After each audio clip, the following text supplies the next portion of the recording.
Greetings everyone, Deb here from Deb's Corner, Canada. Last time we explored high visibility and high powered white collar professions linked to psychopathic traits. And today I want to shift that focus over to blue collar industries where, those environments are built upon technical hierarchy, physical execution, and standardized operational systems.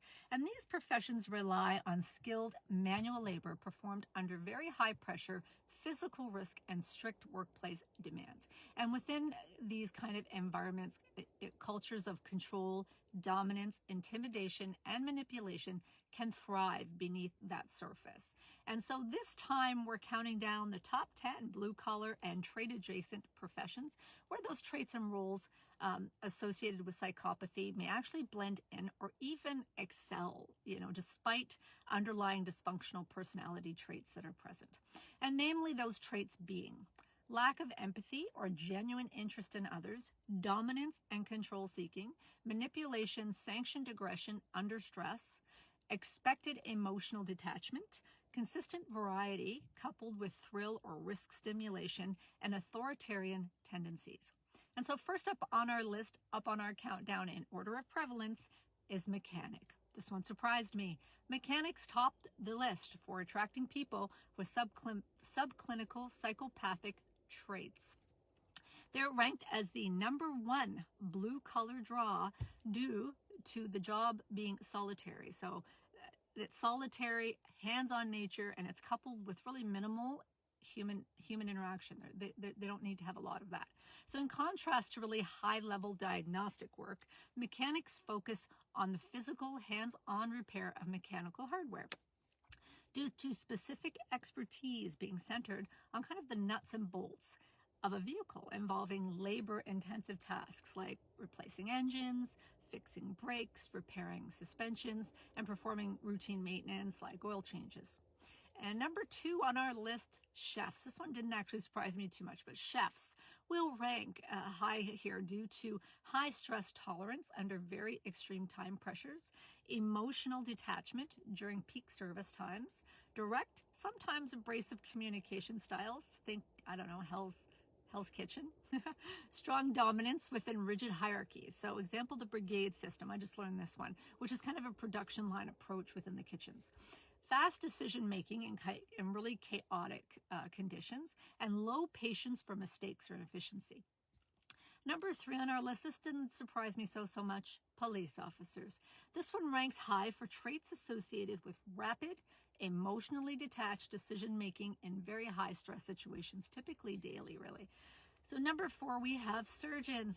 They are often labeled really with as white collar because of the prestige, but studies actually classify them as blue collar since their work is largely manual, something you have to do, right? Hands-on, technical, and it's focused on actually human mechanics. So that was kind of interesting.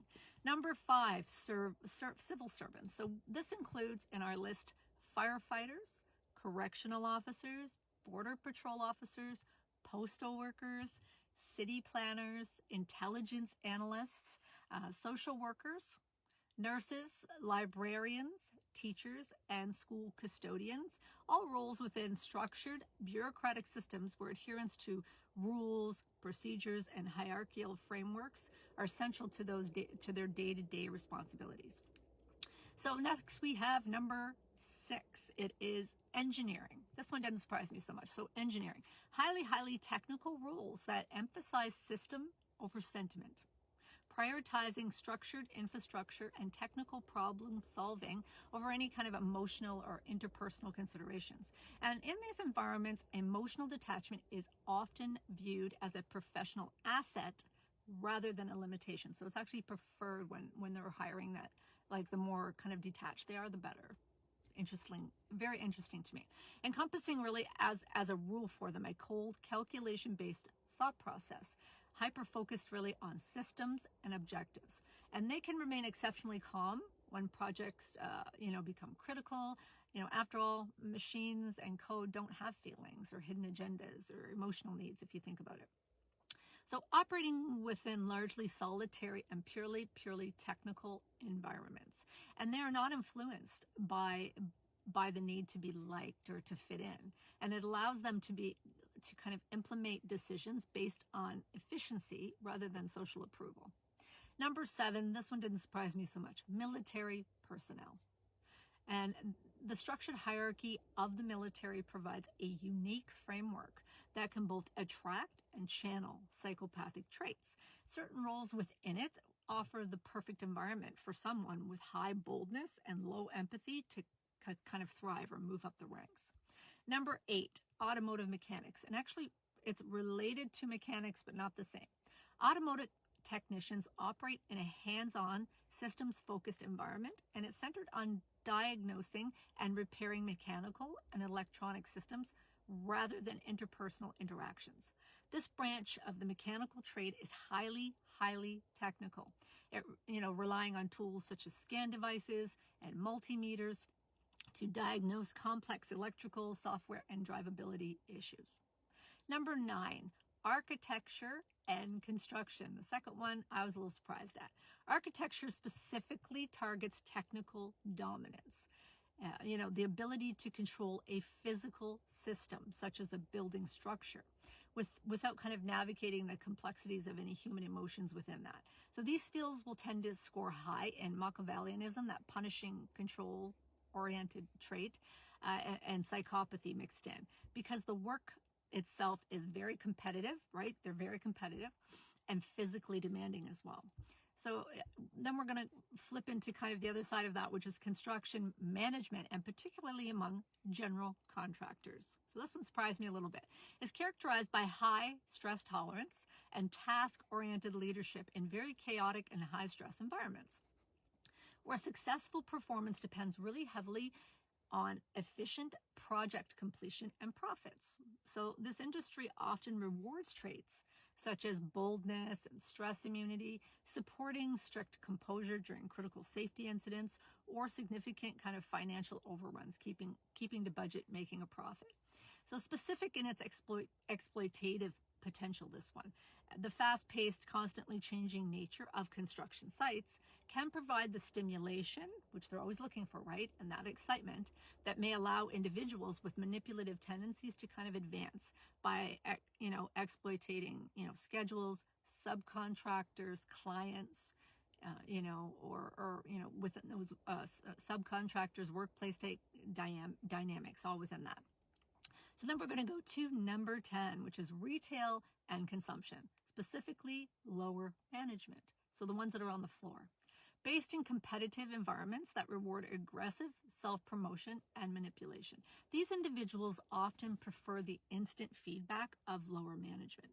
There is less scrutiny, there's few layers of corporate kind of HR around them, and the power is more physical and immediate on that sales floor. It's right there. Wrapping up, as noted in a previous video, there are purely, functional roles for those who are maybe able to do what others might prefer not to do, or maybe are unable to do. They do have a place, I guess, but in certain contexts, traits such as fearlessness, emotional detachment, and high stress tolerance can enhance effectiveness in specific environments. And, for example, a mechanic or even a surgeon with lower emotional reactivity, they might be better able to kind of focus on the technical demands of the task without being hindered by the emotional distress going on around it, or that might happen around it. So I'd like to thank everybody for your ongoing support. It's wonderful. The channels are really growing. I made a new YouTube channel to kind of start fresh, and I'll slide my link here in the comments, or just go into YouTube, Instagram, Facebook, Threads, Quora, or X, and just type in kind of Deb's Corner Canada. And if my videos or my answers kind of resonate with you, please like and follow. I would greatly appreciate it. And I love hearing your responses, your opinions on the topics, your experiences, and any additional kind of life, experience knowledge that you can share to help me help the collective. Remember, the divine eye always watches and appreciates you, as do I. Stay strong in your truth, purpose, and your light. And don't forget to feed your spirit and your heart every day, and do unto others always.